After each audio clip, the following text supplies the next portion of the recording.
Why on earth has it taken so long to reveal the full contents of an investigation into the maltreatment of small businesses at RBS? For those who have not been keeping up, a report was produced 3 years ago into GRG, which was the provisional wing of Royal Bank of Scotland.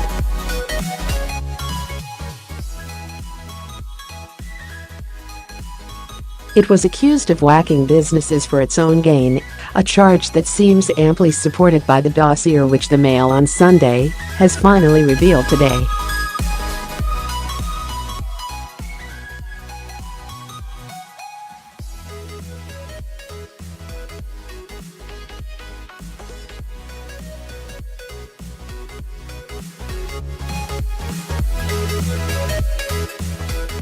Yet the Financial Conduct Authority, even as late as yesterday, has been resisting pressure from all sides to publish the report in full.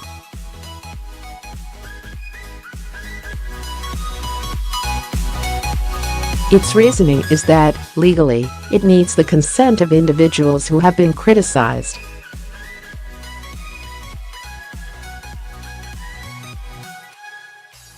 If those people decline, then the FCA argues it has to go through a process known as Maxwellisation.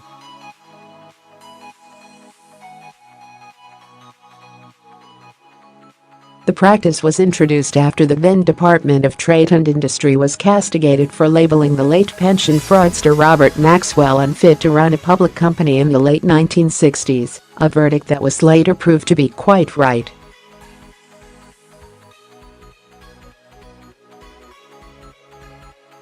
It involves putting any criticism to individuals and giving them the chance to respond.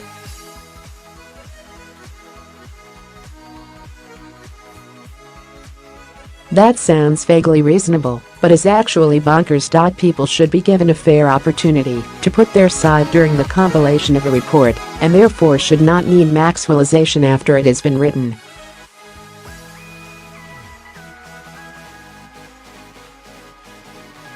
Ironically enough, even Robert Maxwell himself was found not to be entitled to Maxwellisation. His pleas were ruled out twice by the Court of Appeal.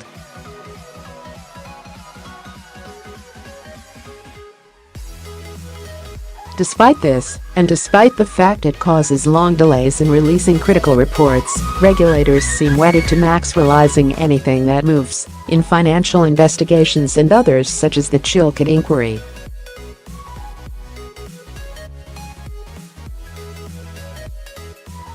Not only that, but they re-Maxwellize, in theory chasing their own tails ad infinitum.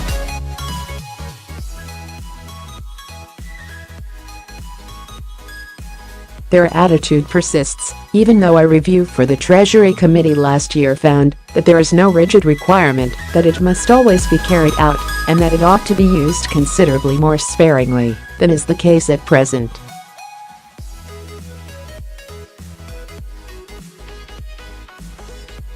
The long-delayed report into the downfall of HBOS is the most appalling example so far. The first wave of Maxwellisation resulted in 1425 representations from 35 people, and that was followed by re-Maxwellizing.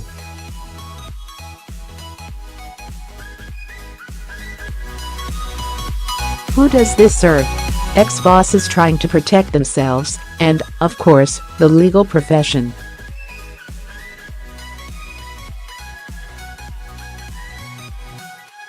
The risk of sliding a well-rewarded former executive who was involved in a bank collapse is deemed to trump the rights of the public to know what went wrong.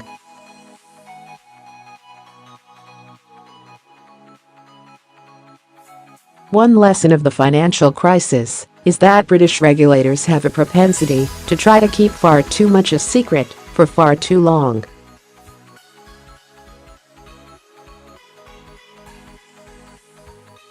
The GRG investigation was carried out under Section 166 rules, meaning it is all supposed to remain private between the bank and the regulator.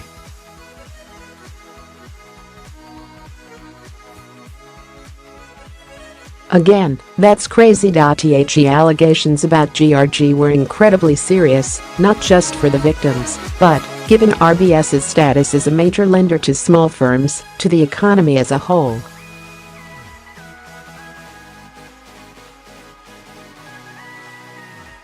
There should have been a full-scale public inquiry from the start.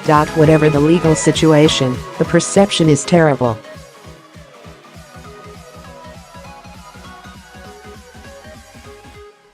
Andrew Bailey, who leads the FCA, is an excellent official in a very tough job. Unfortunately, in this process, the FCA has created an impression it is reluctant to release damning information about RBS.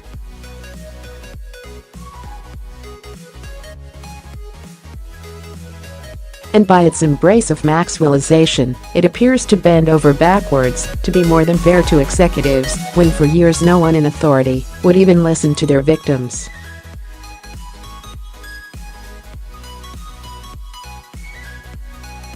Maxwellisation, like the man it is named after, should be consigned to unhappy memory.